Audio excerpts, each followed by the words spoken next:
got it. Oh my gosh, that didn't take long.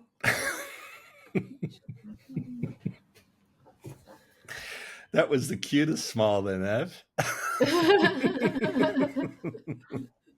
Thanks. Oh, yes, we are live. Okay, all right. Marti is experiencing connectivity issues. Ask them to refresh and re-enter the studio. Okay, hang on a tick. Yeah, I've never had good luck with Riverside.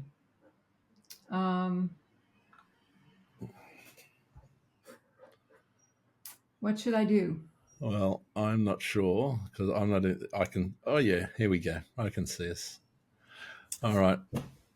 It is a very foggy screen on LinkedIn. Yeah, Is it? Yeah. Yeah. Okay. Yeah. I can see the preview. It's not too bad. Yeah. If anybody is watching. Yes. Good morning. Hello. Welcome to Thursday morning in Australia. Oh my God. The sun is shining. The sky is blue here. And technology is our best friend yet again. Yes. We're talking about being human. Yes. Yes. Oh my God. Yeah. Welcome to Shining hilarious. a Light on Consciousness in Business. How does one be conscious in business when we rely on this technology and the technology fails? Yes, we were in Zoom. The connection to LinkedIn didn't work. And then we jumped out and I pulled out my Riverside, a different platform, and never done it this way before and managed to get it working. So now we're just waiting for the wonderful Marti to join us. And she doesn't have the best of internet, unfortunately, and we can't see her or hear her. So, first world problems. Yeah. Isn't it? Really? I mean, when you think about it, if you went back 30 years ago, you'd be going, "You're doing what?" That's right. Yeah. Yeah. So, yeah. I wrote a piece about. Well, actually, the stuff that I'm doing for the research on strategic planning 6.0 is really digging deep into this whole mindset of what's happened in the past and where are we at. And the crazy thing is that if we go back in history, the first recorded conflict, so war, right, was 13,000 years ago in Sudan, right? So this is when people were migrating around. And then over time, 1760, Industrial Revolution, 1969, the advent of the first communication between two universities, which then became the internet. When you look at the space between the 1760 with the Industrial Revolution to today, in comparison to when the first conflict was, which was sort of the modernization of the human, right? 0.42% of that existence is in that space. And then if you take it from 1760 to today, and then you carve out the internet, so the technological transformation, that's only 20% of that period of time. So here we are trying to communicate, absorb information, do a whole bunch of things in this society, and we're everybody says we're struggling to keep up with the information overload. So it's a fascinating, so it's sort of, hopefully we Marti joins us and we start to talk about what does it mean to be human through this whole through this period. Well, yeah. So Marti, we can see you. It's a little fuzzy, and hopefully,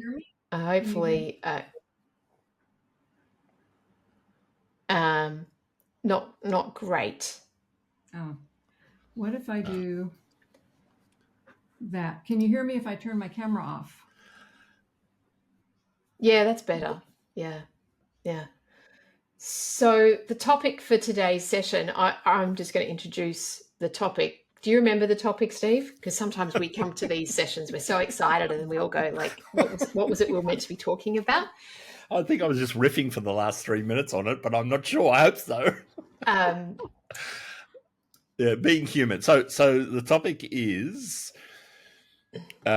challenge the challenge of the Western perception of success and work-life balance, and delve into the concept of being a human being instead of merely strategically planning our world. Hang on. Let me tell you the actual topic. It's Right. the multiplicities of exchange and value when we give and serve in business. So There this we is go. actually a really hot topic. So this is like the exchange, the value exchange in business. So this applies to everybody. Yeah, this is going to be good. So I'm gonna step out and let you guys go. And Steve, I'm going to just let you start because you are the ponderer, the student asking the questions. And I'm sure you've got a question to begin. I do now because I'm on the right topic. Excellent. Oh my God. Actually, Marty, I don't have a question to be honest. Other than the I guess the thought is, when you mentioned in our last session about that exchange, that it is it's an exchange of value. Mm-hmm. That really got me thinking about how we then sort of think about our strategic position. How do we then work towards that value exchange without money being at the center of our universe, right? So that's not a question; it's more a statement. But where do you want to take it? Well, it's a very big topic. I hope you can hear me okay. I'm praying to the technology. Yeah, can do. Yeah. Okay. All right. Great. The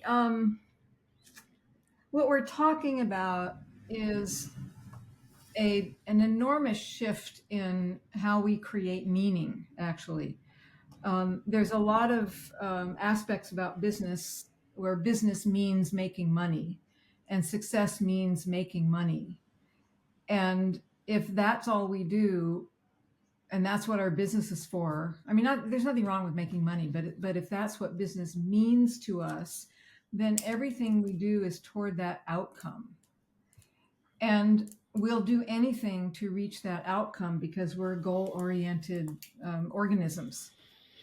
And I think, as is all of biology, everything's goal-oriented. It wants to flourish. But when we're after just one thing, just money, we might say that we want good products and stuff, but if that financial thing is what's driving us, we actually have a very narrow view of our engagement with the world, and we won't pay attention to what some people call unintended consequences. We'll invest this way so our company makes money, so we have a big profit, and the rest of it's kind of off our radar screen. And so then we have this big conversation about, well, we have to include people and we have to include the planet. And we talk about 3 bottom line business models. And I've even seen a 4 bottom line business model, but nobody knows what it means. And so we got into this discussion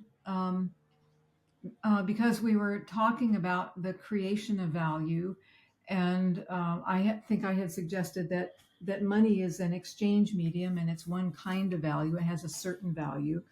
But there are other things that have a tremendous amount of value, such as the health of employees, the health of the person who runs the company. As without our health, we can't run the company. And so then we lose value. And I think we're talking about experiencing the importance. I'm going to drop the word value for a minute. We're talking about feeling the importance of everything we do and the outcomes that those actions create, and readjusting our experience of if I take an action in a business, because I want to make money, a whole bunch of other things are going to happen. There's a whole lot of exchange that goes on. I need information in to create something. I put something out. A lot of people are involved.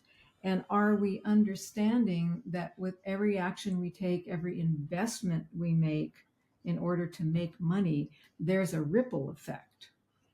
So what I was suggesting is that ripple effect, every wave of that ripple effect is also value and valuable. And can we experience business not just as getting from here to there, from the bottom line to the top line, or the top to the bottom line, however you see it, but more as a blossoming into the culture around us, and a blossoming of many different kinds of value, most of which don't involve money.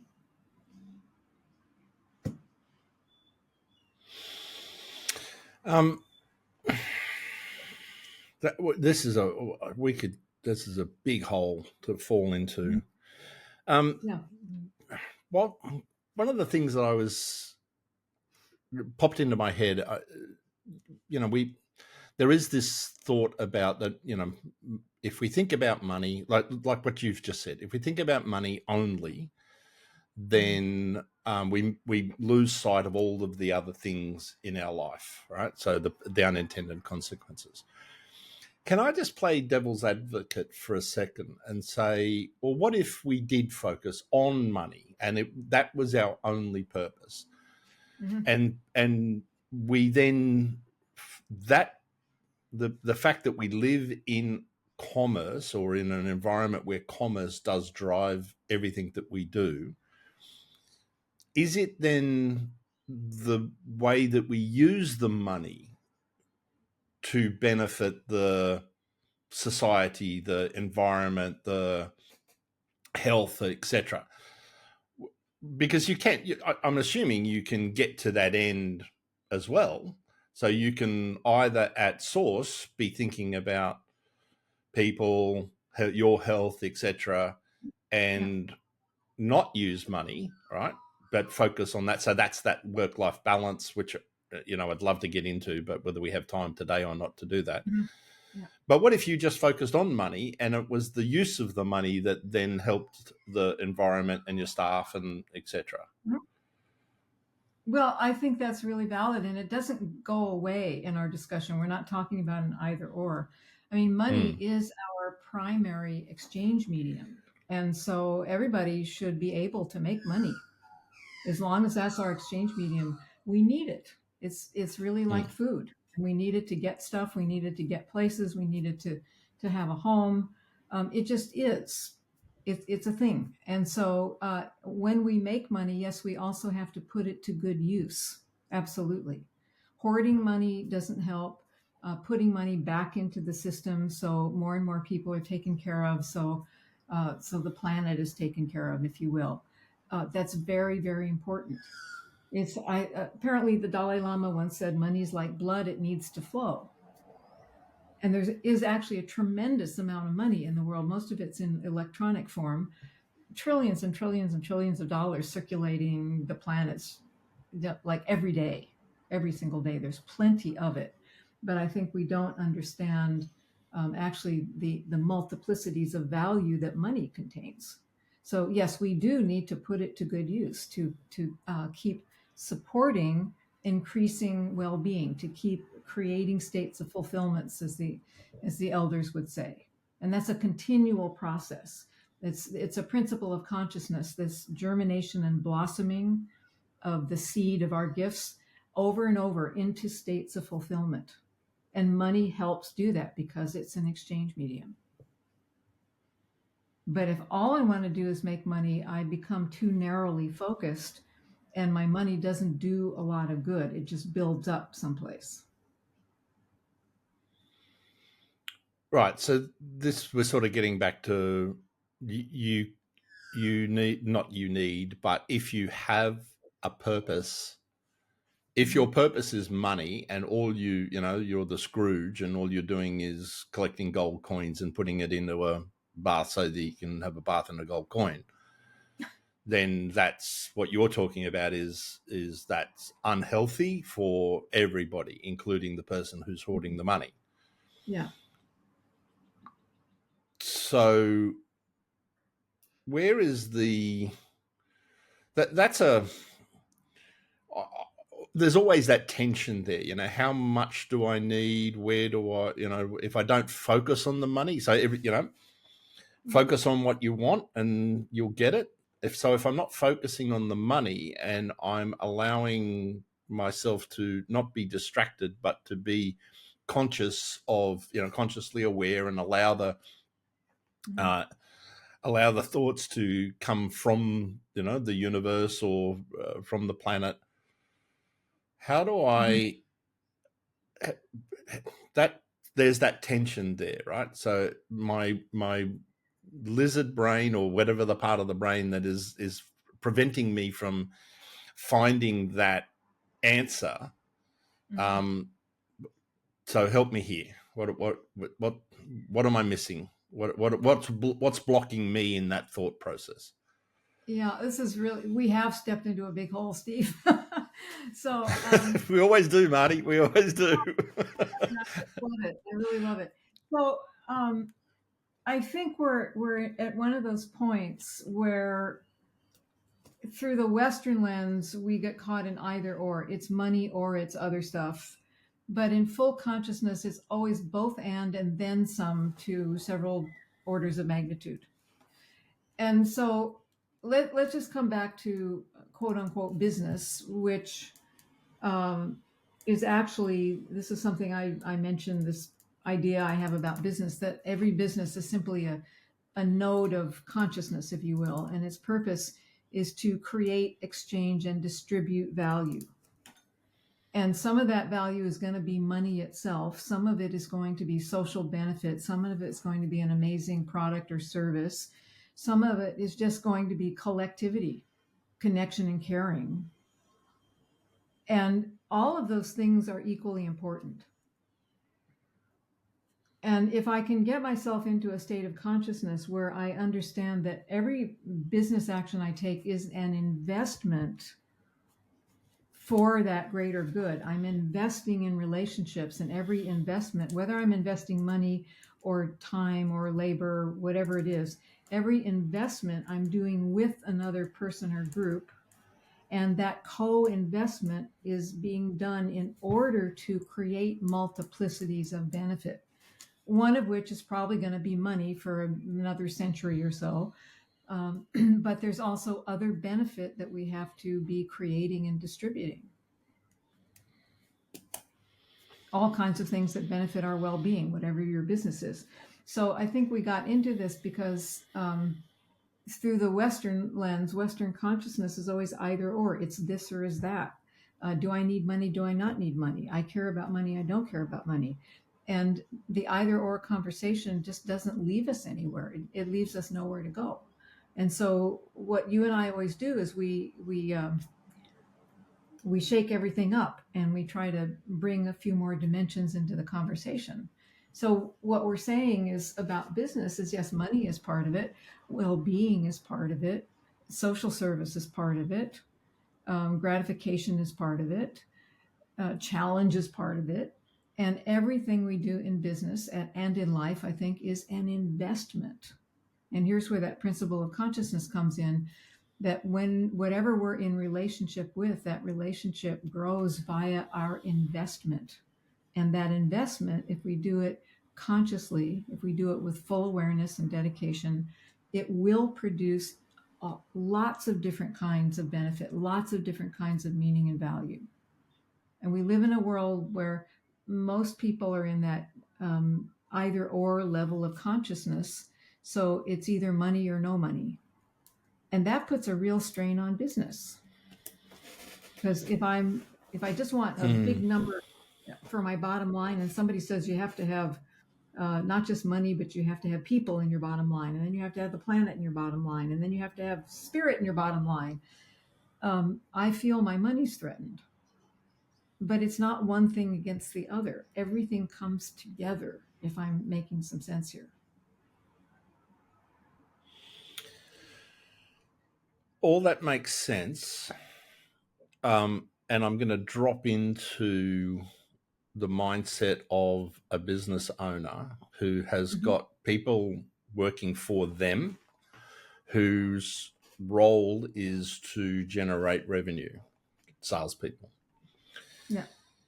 And they're out there building relationships with people, having coffees, talking with clients, doing proposals, all of those types of things. But if they only focused on building the relationship part and with the right people, I'm not suggesting they're going around talking with their friends and playing golf and do all that sort of stuff, but they're actually spending time building relationships with the intent of being introduced to somebody who might be their client or talking to clients about, their service.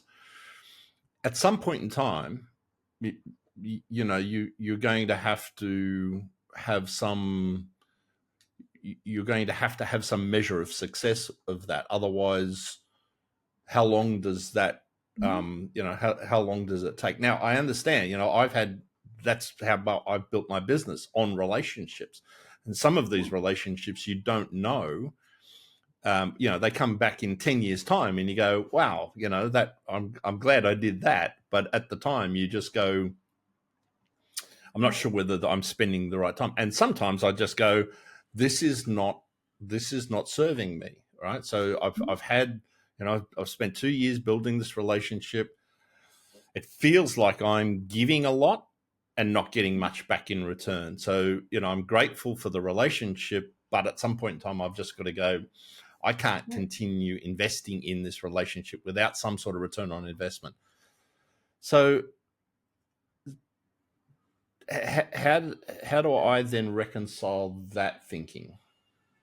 Oh, well, that thinking is really beautiful, because according to the principles of consciousness, this investment in relationship has to be done by, let's say, two people. Both people need to be investing in relationship. And that investment needs to be producing, if it's quote unquote conscious, it will produce a lot of different kinds of benefit all at once. And so if you're out there trying to generate money, which is a perfectly fine activity, we need money and we need it flowing. There's nothing wrong with that. But if that's your job and you're out there making relationships to make sales, and you notice that the other person's not investing or there's nothing being produced, then you move on. That's what consciousness says. And you look for other people who are more willing to invest and explore and create with you. Right. And so what you're saying is that because you're open to that energy, rather that will inform you of whether this is the right, right is probably not the right word, but if this has in your, so I keep coming back, this is sort of feels like it's interpretation. I feel like I'm thinking too much, not feeling enough about this. Well, that's a really great I'm stuck. thing to say. Well, you're actually not stuck, because you're getting it. Because where this doesn't work is where that sales force goes out and tries to think like, I'm going to make that person sign a contract and we're going to get a lot of money. That's that Western linear consciousness that's driven and doesn't pay any attention to the investment in the relationship, not in a conscious way. They're trying to make something happen. But if you're actually fully conscious and your awareness is working properly, you will be able to experience whether another person or company is ready to invest with you in that relationship and create something new. And you'll know immediately. And so you'll spend less time on sales conversations that don't go anywhere, because you're looking for resonance. So it's not interpretation. You're looking for that energetic resonance. I mean, this is real. I'm not being woo-woo here. This is real. You're looking for, it's a principle in a related principle of consciousness has to do with complementarities. So if you're the sales person and you're looking to get a client who's going to sign a contract, that's a complementary relationship. The salesperson's one thing, the client's the complementarity to that. And when you bring complementarities together properly, you create a new third thing. So if you find resonant prospects, you'll get a really beautiful contract. And if you're paying attention to this through the principles of consciousness, you know what you're doing. It's not guesswork. Then you get a contract that it almost seems magical, that starts to produce benefit that you couldn't even see before. But we're tuning into energetics. We're tuning into the energy of interactions.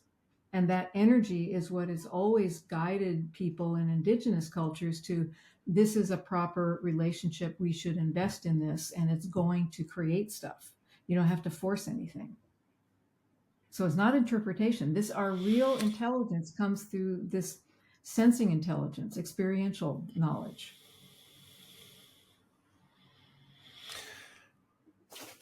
Thank you. That's given me a little bit more clarity. We stepping through the, well, not, I don't know whether I'm digging myself in or out of this black hole, but I think you're coming out. The one, yeah, the one. What jumped into my head whilst you were talking again was this. So gratitude and expectation. So you start off in a relationship, and I agree. If you start off a relationship expecting something from that relationship, it feels like you're taking rather than giving. And grateful for the opportunity, grateful for the friendship, grateful for the the exchange, whatever it is that is that consciousness, is that that feeling of gratitude and not going into a conversation expecting anything in return, but subconsciously what you're saying is, look, I'm coming into this with I don't want anything in exchange, but I'm hoping for something in exchange. So again, there's that tension between the two. And at some point in time, you go, this is not working for me. I didn't get what I expected from this, although I came into this with no expectation. It's, again, I'm. Yeah. Well, you can hear in that Western trap, which is either or, either or, either Yep. or. Yep. And that's just not conscious, so if I'm going to talk to a prospect, I talk to that person because I've already discovered a resonance.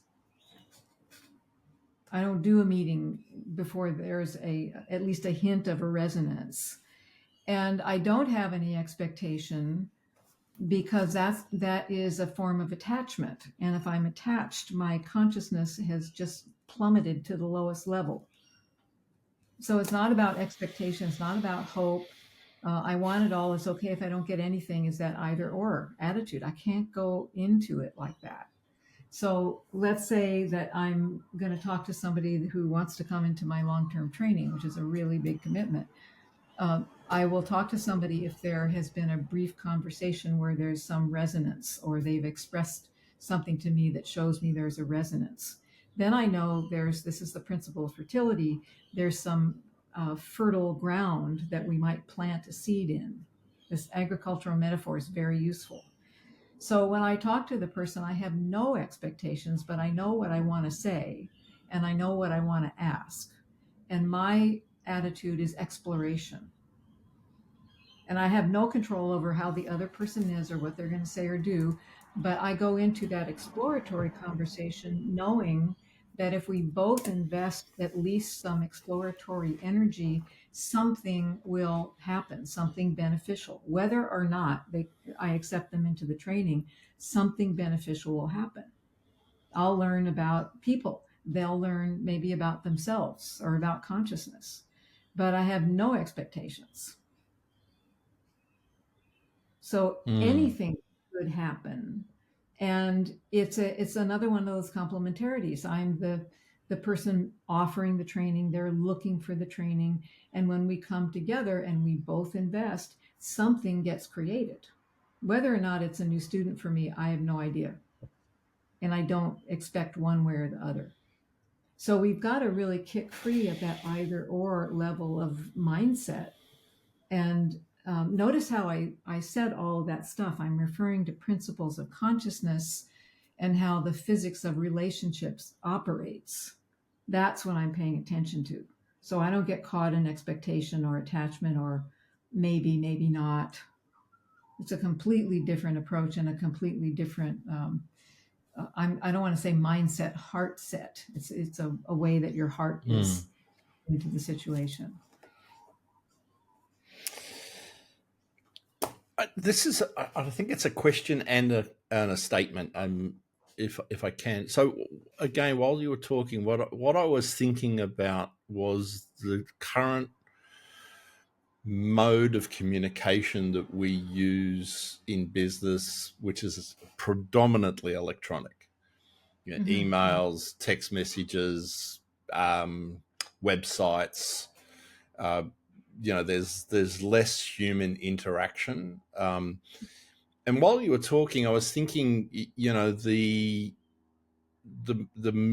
medium of looking for work or, looking for potential business, it feels like the balance is now in this sort of spray and pray type of communication, right? So we're the model is, give as much value as you can. Hopefully the person who's reading it sees some, there's some resonance there. They see what you are offering. It's what they need. So there's a connection there. They might follow you on LinkedIn. They might read your emails, whatever it is. But then for that seems very superficial in terms of, the exchange between humans. Yeah. So are you saying that there needs, from a business's point of view, and if I can, again, what we're trying to do is we're trying to become a 6-star business. How do we get better at what we do, by serving people better, by offering better services, whatever the, whatever that is, whatever that means for you. So how do we use conscious awareness in that space when it is the predominant way of communication? Another massive question. I love this. And we're going to have to. I'm just channeling everybody's thoughts. Yeah, seriously. Okay, so let me see how much I can put in a nutshell here. First of all, I think the old models of finding business are just that. They're old models. I'm going to figure out what they want because I think I talked to enough of them, and I'm going to make it and say it's the best ever, and I'm going to upsell you till you can't breathe, and here's a little downsell if that was too much, and blah blah blah. So no offense to marketers, but seriously, what I'm finding is, I'm happy to offend them. Well, I know some, and they're nice people, but anyway, yeah. If we look at this in terms of consciousness, the best thing is, and there's a lot to explore here because Western culture has gone so far away from this, but the best thing is to simply literally be who you are and make that very clear that this is who you are and this is what you offer. And be in conversation with as many people as you can out in the world. Not to say that you're the best and they should ignore everybody else, not to outsell anybody or undercut anybody or anything, but to offer your uniqueness out in the world and let the world respond to you. Now, I know that can sound terrifying and, what am I saying? That's idiotic. I have to make billions of dollars. But what I'm saying is that there is a way to do business, which humans used to do, where everyone knew your skill and knew that it was unique without a lot of effort, knew what your contribution did for the collective, and it was just accepted. So you had quote unquote business. The problem we have now is that there are just so many people. There have never been this many people on the planet. And there have never been this many not very conscious people on the planet. So the not very conscious people, that I'm kind of putting everybody in a big vessel here. If I'm not very conscious, I'm in that either or mindset, and I'm in a competitive mindset, and I may not recognize a conscious method of marketing. And so we, in these conversations, we're like at the crest of the breaking wave, and we have an opportunity to go out there and be different and model something new. But the real change for the world is going to take another generation, I'm sure, at least, for this to get through. I work in a small enough field that I can do what I'm describing, and it's fairly successful. I just drop into conversations on LinkedIn, and I give talks on Zoom, and I just connect with a lot of people around the world. And the people who need the training that I offer, they find me. And that used to be called word of mouth, and people say word of mouth doesn't work anymore. Well, it's working for me. But the principle is, it's not so much word of mouth versus LinkedIn ads or anything. The principle is, it really starts with us being willing to be completely who we are. And here's where that work-life balance thing comes in. It isn't work versus life or life versus work. It's one thing. If we can actually accept who we are, we've got some incredible, crazy, wild, wonderful genius that needs expression, and we're human, and we have emotions, and we have challenges, and we have families, or we don't have families. We've got a human life to live, but that life that we're living is best if we are somehow expressing the gift that we have.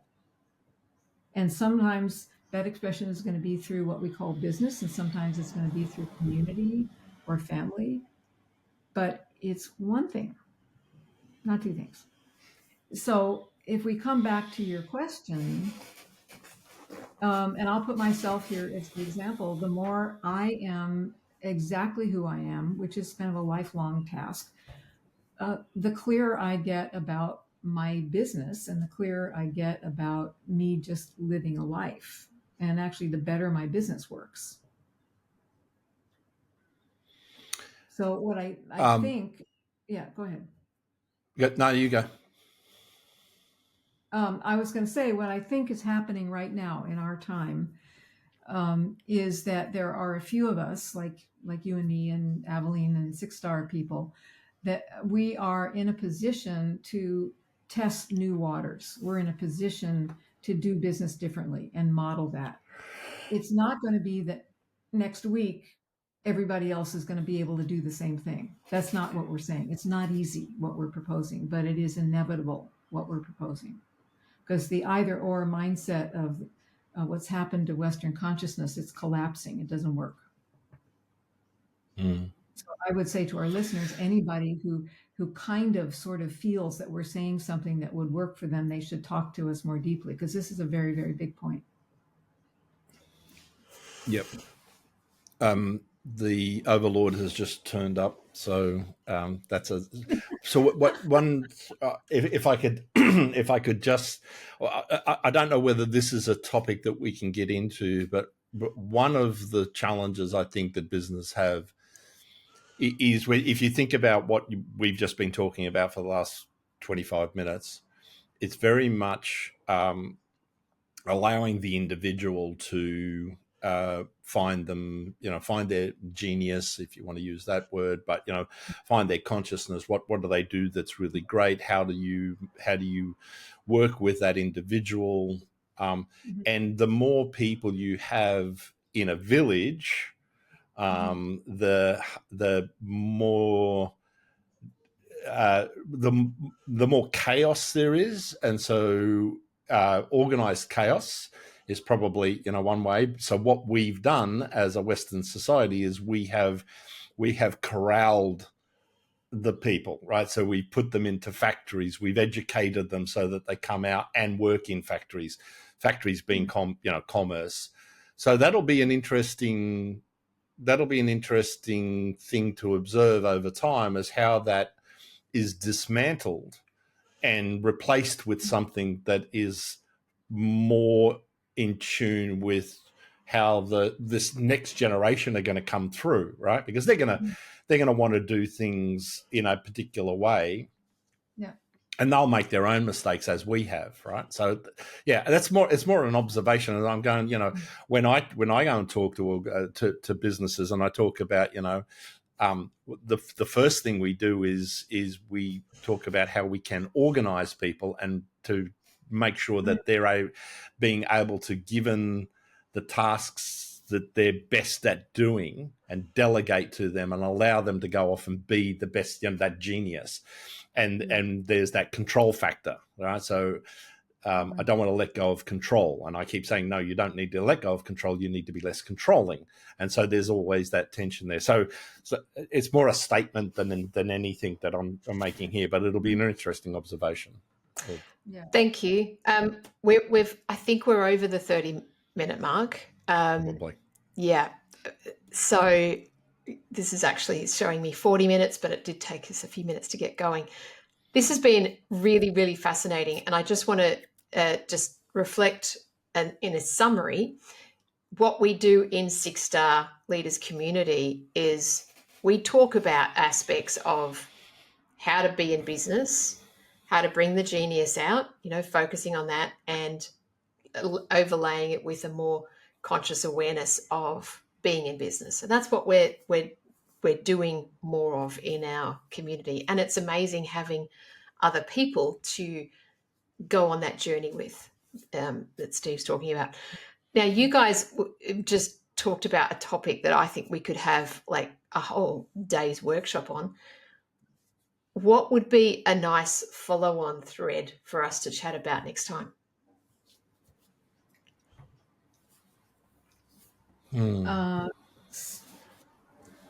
So I would ask Steve, what would your next question today be? Would it be how to navigate, go from the old way of marketing in business? Is it that side of things, or is it more about the perception of value and how you actually feel about yourself when you're trying to be yourself? Because what Marti said is so important, being oneself. And I believe that one of the biggest problems people have today is they don't know who they really are. And therein lies a lot of the problems that they have.